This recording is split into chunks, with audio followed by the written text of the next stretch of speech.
Good afternoon and welcome to Eye on Sheridan. I'm your host Faraz Qasim. Coming up in the show, we have the latest on the Brampton teens charged with assault after a video of the vicious attack surfaced online, updates from the second day of the Mike Duffy trial, and many other stories. First, a Canada-wide arrest warrant has been issued for a convicted burglar who allegedly violated the terms of his parole. Ontario Provincial Police say 41-year-old Richard Rack is currently serving a 5-year and 2-month sentence for robbery with violence and criminal harassment.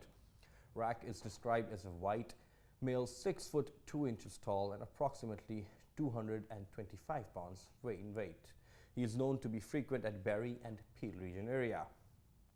Now, day 2 of suspected Senator Mike Duffy's trial saw a testimony from former Senator Law Clerk Mark Odsent. The testimony looked at factors determining whether Duffy officially resides. These factors include where government services were received, where they paid their taxes, and where they spent most of their time. Prime Minister Stephen Harper and his former Chief of Staff Nigel Wright are expected to testify during this trial. Duffy is also expected to take the witness stand at some point, although it is not unknown just when. A man has been arrested for selling fake insurance to Torontonians. 56-year-old Min Koo Jia is charged with fraud after posing as a lawyer, selling cheap car insurance in November.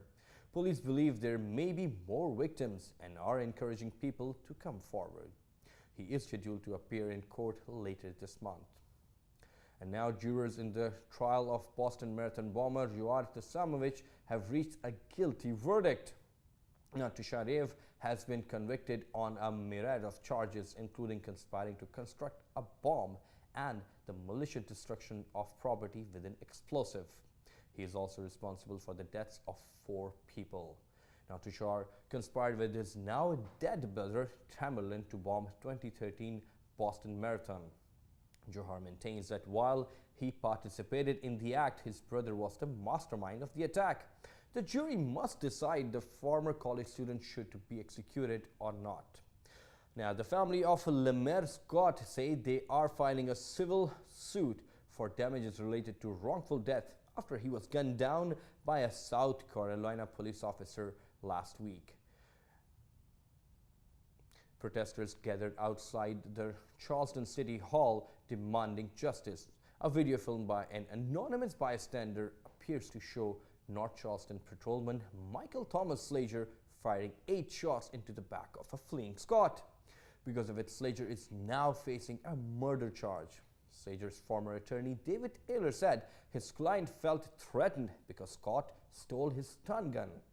However, the video depicts Slager dropping an unknown object while firing at Scott. Taylor has since dropped Slager as his client. Authorities say Scott was unarmed when he was shot. And Toronto police have arrested a 29-year-old woman after she allegedly evaded officers, leading them into a high-speed pursuit. After the vehicle refused to stop for the police the first time, the chase continued for a short period before the police called off the chase. The driver was arrested after Ontario Provincial Police spotted the car on the expressway. Now, Peel Region Police have incarcerated an 18-year-old Brampton man and a 16-year-old youth for assault after attacking a teenage girl last week on Tuesday.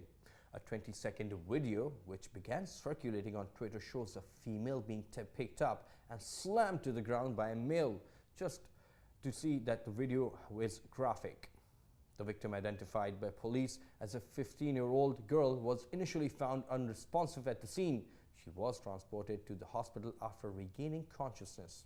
Police say a number of people who witnessed the incident are cooperating with the investigation. Joshua Gordon of Brampton is currently in custody and he has not been formally charged just yet.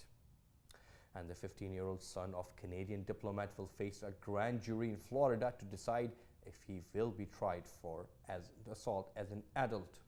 Mark Wabi was involved in alleged drug deal gone wrong, which resulted in his 17-year-old brother Jean and another teenager Joshua Wright also being killed. The judge is expected to make a ruling by the end of the month. And that is all we have for now from the Sheridan Eye News Desk. To stay up to speed, to stay tuned to our news channel. I'm Faraz Qasim.